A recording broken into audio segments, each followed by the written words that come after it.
Srinivas Reddy, Murali Sharma important రోల్లో చేసిన cinema plan B. Last year సెప్టెంబర్లో రిలీజ్ అయిన ఈ సినిమా ఇప్పుడైతే ఎంఎక్స్ ప్లేయర్లో ఫ్రీగానే స్ట్రీమ్ అవుతుంది. ఇప్పుడు ఈ సినిమా ఎలాగుందనేది ఈ వీడియో తెలుసుకుందాం. ఈ లోపల మీరైతే వీడియోని లైక్ చేసి ఛానల్ సబ్స్క్రైబ్ చేసుకోకపోతే సబ్స్క్రైబ్ కూడా చేసుకోండి.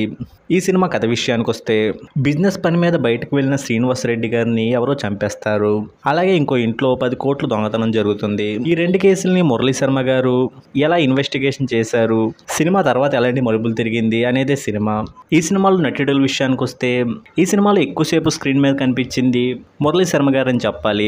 ఆయన పర్ఫార్మెన్స్ పరంగా ఎప్పట్లాగా బాగానే చేసిన, డబ్బింగ్ వేరే వాళ్ళు చెప్పడం వల్ల ఏదో మిస్ అయిన ఫీలింగ్ అయితే వచ్చింది.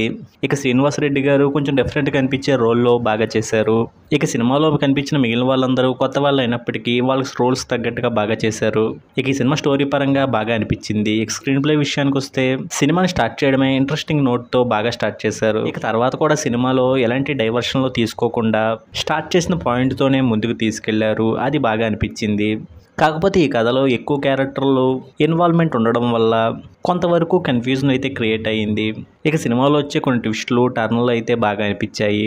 ఇక సినిమాలో ఇంటర్వల్ బ్లాక్ కూడా ఆకట్టుకునేలా ఉంది. ఇక సినిమాలో సెకండ్ హాఫ్ను కూడా బాగా అనిపించే మలుపులతో, ట్విస్టులతో బాగానే ముందుకు తీసుకెళ్లారు. ఇక సినిమా క్లైమాక్స్లో రివీల్ అయ్యే ట్విస్ట్, దానికి సంబంధించిన ఎక్స్ప్లెనేషన్ అన్నీ కూడా బాగానే అనిపించాయి. కాకపోతే వాటన్నిటిని మనం లింక్ చేసుకోవడానికి కొంచెం టైం అయితే పట్టింది.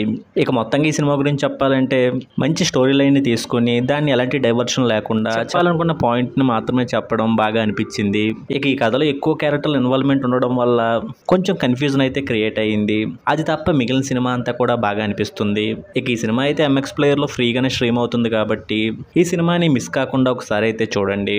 ఇక వీడియోకి క్లోజ్ చేసే ముందు వీడియోని లైక్ చేసి ఛానల్ని సబ్స్క్రైబ్ చేసుకోకపోతే సబ్స్క్రైబ్ కూడా చేసుకోండి.